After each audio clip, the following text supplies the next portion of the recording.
Hello students, I am doctor Raju Sharma. हमारा आज का टॉपिक है भारत की जलवायु। सबसे पहले तो हम ये जानेंगे कि मौसम, ऋतु, जलवायु आखिर हैं क्या, इनमें क्या अंतर है। तो बच्चों, किसी स्थान की वायुमंडलीय दशा जैसे तापमान, वायुदाब, आर्द्रता, वायु वेग और पवन का कुछ समय यानी कि कुछ घंटे या 4-5 दिन की दशा जो होती है वो मौसम कहलाती है। कुछ महीनों के तापमान, वर्षा, आर्द्रता, वायुदाब, वायु वेग, पवन जो होती है वो उसको ऋतु कहा जाता है। और लंबे समय तक यानी कि 30 वर्षों या इससे अधिक समय तक जो वायुमंडलीय दशा पाई जाती है उसे जलवायु कहते हैं। भारत की जलवायु को उष्णकटिबंधीय मानसूनी जलवायु माना जाता है। हालांकि कर्क रेखा इसके बीच से गुजरती है और इसे 2 भागों में बांटती है, उत्तरी भारत और दक्षिणी भारत। उत्तरी भारत की स्थिति शीतोष्ण कटिबंध में पाई जाती है, परंतु ऊंचे हिमालय के अवरोधात्मक प्रभावों, दक्षिण भारत की प्रायद्वीपीय स्थिति, उत्तर पश्चिमी भाग की सागर से लंबी दूरी, देश के विभिन्न भागों में पर्वत श्रेणियों की स्थिति, ऐसे कई कारण हैं जिसके कारण भारत की जलवायु में पर्याप्त प्रादेशिक भिन्नता देखने को मिलती है। वास्तव में भारत एक विशाल देश है। देश की विशालता और इसकी स्थिति ने देश में जलवायु संबंधी विभिन्नताएं उत्पन्न कर दी हैं। इन विभिन्नताओं के कारण ही कई विद्वानों ने भारत को अनेक जलवायुओं का देश कहा है। ब्लैंकफोर्ड के अनुसार we may talk of climates but not the climate of India, यानी कि हम भारत की जलवायु के विषय में तो बात कर सकते हैं परंतु जलवायु के विषय में नहीं, क्योंकि स्वयं विश्व में जलवायु की इतनी अधिक विषमताएं नहीं हैं जितने कि अकेले भारत में हैं। मार्सडेन का कहना है कि विश्व की समस्त प्रकार की जलवायु भारत में पाई जाती है। भारतीय जलवायु की जो विशेषता हैं वो इन विद्वानों के कथन को अक्षरशः सिद्ध कर देती हैं। फॉर एग्जाम्पल, राजस्थान के बाड़मेर जिले में जून के किसी दिन का तापमान 48 या 50 डिग्री सेंटीग्रेड हो सकता है, जबकि उसी दिन कश्मीर के गुलमर्ग का तापमान 22 डिग्री सेंटीग्रेड रहता है, बल्कि गुलमर्ग के उत्तर में खिरमर्ग का तापमान 0 डिग्री सेंटीग्रेड भी मिल जाता है। जून के महीने में समस्त उत्तरी मैदान गर्म हवाओं के थपेड़ों से तपता है और मौसम अत्यंत शुष्क हो जाता है, जबकि असम में इतनी अधिक वर्षा होती है कि ब्रह्मपुत्र नदी में बाढ़ें आने लगती हैं। पश्चिमी तट पर बम्बई में तापमान सम रहता है। इसी प्रकार का अंतर वर्षा में भी पाया जाता है। गारो, खासी और जैंतिया की पहाड़ियों से प्राप्त एक दिन की वर्षा जैसलमेर की 10 वार्षिक वर्षा के बराबर हो सकती है। नवंबर-दिसंबर के महीने में दक्षिणी भारत लौटते मानसून से वर्षा प्राप्त करता है, जबकि उत्तर भारत में इन दिनों शीतोष्ण चक्रवात से वर्षा होती है। भारतीय जलवायु में ये सभी विशेषताएं उसकी स्थानीय परिस्थितियों के कारण ही हैं। उदाहरण के लिए अरब सागर के मानसून की तीसरी शाखा कच्छ, राजस्थान और पंजाब के ऊपर से होती हुई हिमालय तक पहुंचती है। राजस्थान में इन भाप भरी मानसूनी पवनों को रोकने के लिए कोई ऊंचा पर्वत नहीं है, इसलिए राजस्थान में ये पवनें या तो वर्षा करती नहीं हैं और यदि करती भी हैं तो बहुत कम। यही कारण है कि राजस्थान में बहुत कम वर्षा होती है और वर्षा के अभाव में राजस्थान का कुछ भाग थार का मरुस्थल बन गया है। आगे कश्मीर में पहुंचकर यही पवनें हिमालय से टकराकर घनघोर वर्षा करती हैं। भारत का दक्षिणी सिरा भूमध्य रेखा के निकट है, इसलिए यहाँ तापमान अधिक पाया जाता है। भारत के उत्तर में विश्व में जो हिमालय पर्वत है उसका भारतीय जलवायु पर बहुत ही अधिक प्रभाव रहता है। ग्रीष्म ऋतु में समुद्र की ओर से आने वाली भाप से भरी मानसूनी पवनों को यह पर्वत उत्तरी एशिया की ओर जाने नहीं देता, इसलिए ये पवनें हिमालय से टकराकर घनघोर वर्षा करती हैं। इसी प्रकार हिमालय साइबेरिया की ओर से आने वाली ठंडी बर्फीली पवनों को भारत में प्रवेश करने से रोकता है। यदि हिमालय नहीं होता तो भारत शीत मरुस्थल बन जाता। भारत के दक्षिण में हिंद महासागर की निकटता और भारत की प्रायद्वीपीय स्थिति के कारण भारत की जलवायु बहुत ही अधिक प्रभावित होती है। फॉर एग्जाम्पल, ग्रीष्म ऋतु में भारत के मध्य से गुजरने वाली कर्क रेखा पर सूर्य की किरणें सीधी पड़ती हैं। परिणाम स्वरूप इन दिनों भारत में कड़ी गर्मी पड़ती है। इससे यहाँ न्यून वायुदाब का क्षेत्र बन जाता है और हिंद महासागर में अधिक वायुदाब का क्षेत्र। इसलिए हिंद महासागर की ओर से पवनें उत्तर की ओर चलने लगती हैं। ये पवनें चूँकि हिंद महासागर के जल के ऊपर से होकर आती हैं, इसलिए भाप से भरी होती हैं। इन दिनों तिब्बत और मध्य एशिया में न्यून वायुदाब का क्षेत्र होता है, अतः हिंद महासागर से दक्षिणी पूर्वी व्यापारिक पवनें भारत की ओर चलने लगती हैं, परंतु भूमध्य रेखा को पार करिए फेरल के नियम के अनुसार उत्तरी गोलार्ध में दाईं ओर मुड़ जाती हैं। भाप से भरी ये पवनें ही ग्रीष्मकालीन मानसूनी पवनें कहलाती हैं और ये पवनें भारत में आकर पश्चिमी घाट पर्वत, हिमालय आदि से टकराकर घनघोर वर्षा करती हैं।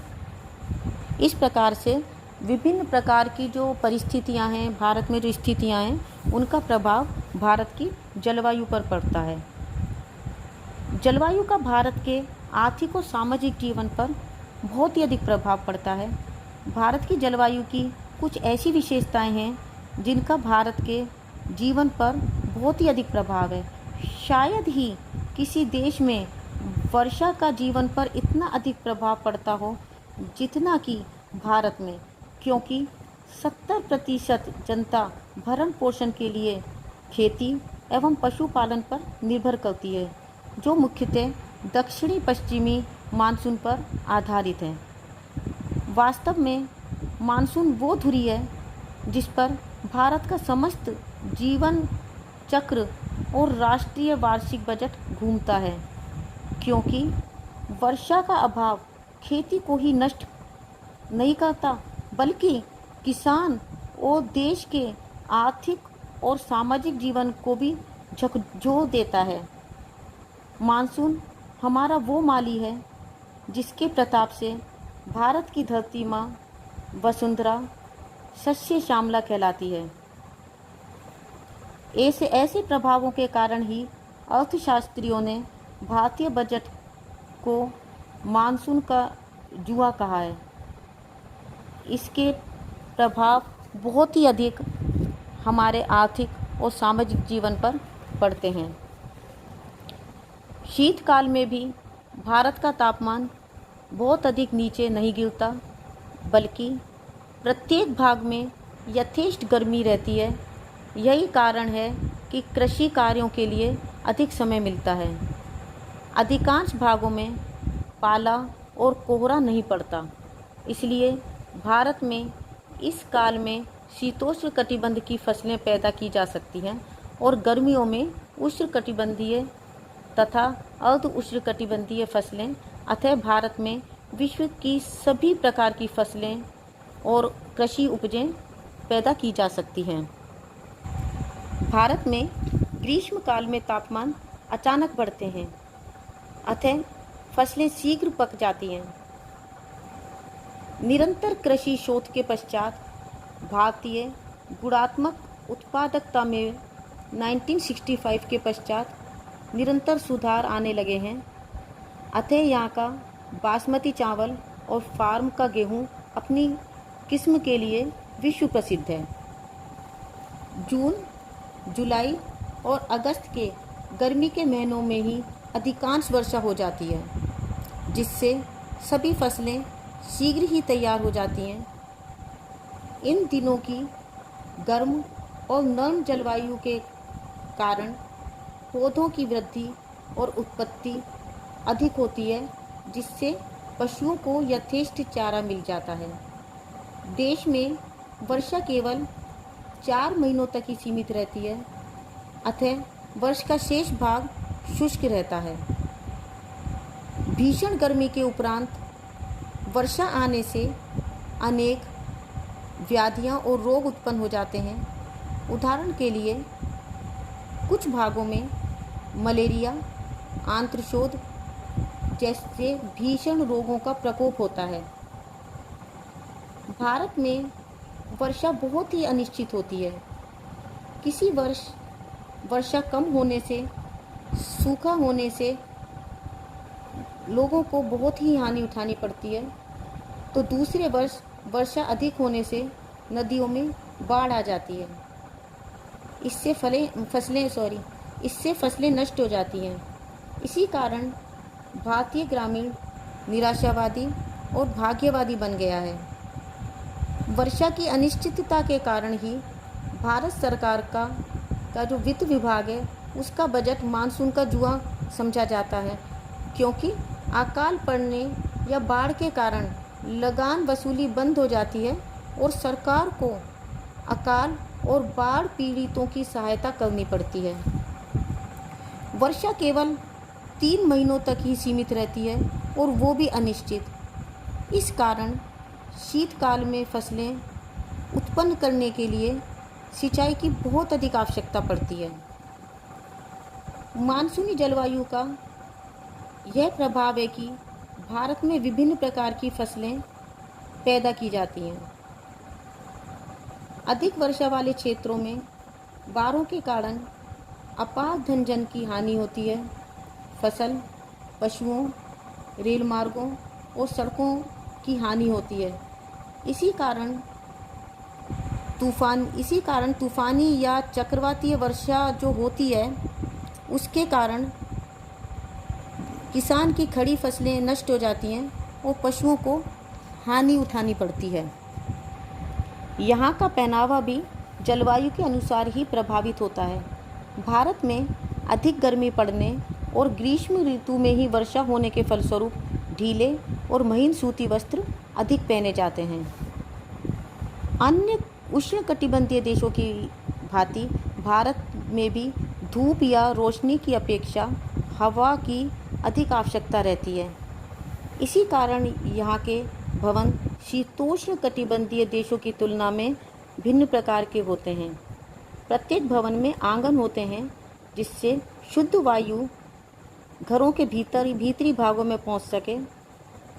घरों में पर्याप्त खिड़की, दरवाजे और रोशनदान बनाए जाते हैं ताकि दूषित वायु रोशनदानों के माध्यम से बाहर जा सके और खिड़की और दरवाज़ों के माध्यम से शुद्ध वायु घर में आ सके। इस प्रकार से हम देखते हैं कि भारत में विविध प्रकार की जलवायु पाई जाती है, क्योंकि भारत एक विशाल देश है। इस जलवायु के कारण ही भारत के आर्थिक और सामाजिक जीवन पर बहुत अधिक प्रभाव पड़ा है। देश के विभिन्न भागों में विभिन्न प्रकार की फसलें, विभिन्न प्रकार के फल, सब्जियां आदि का लोग बाग भरपूर आनंद उठाते हैं। और भारत की जलवायु के हालांकि कुछ नेगेटिव पॉइंट्स भी हैं, परंतु इसमें पॉजिटिव पॉइंट्स ज़्यादा हैं। और भारत की जलवायु का आर्थिक और सामाजिक जो जीवन है इंडियंस का, उस पर बहुत ही अधिक प्रभाव पड़ा है। तो बच्चों, आज हमने भारत की जलवायु, उसकी विशेषता और उसकी विविधता का अध्ययन किया। नेक्स्ट टाइम हम जलवायु से ही संबंधित दूसरे विभिन्न तथ्यों का अध्ययन करेंगे। तब तक के लिए a very happy learning and have a good day. Thank you.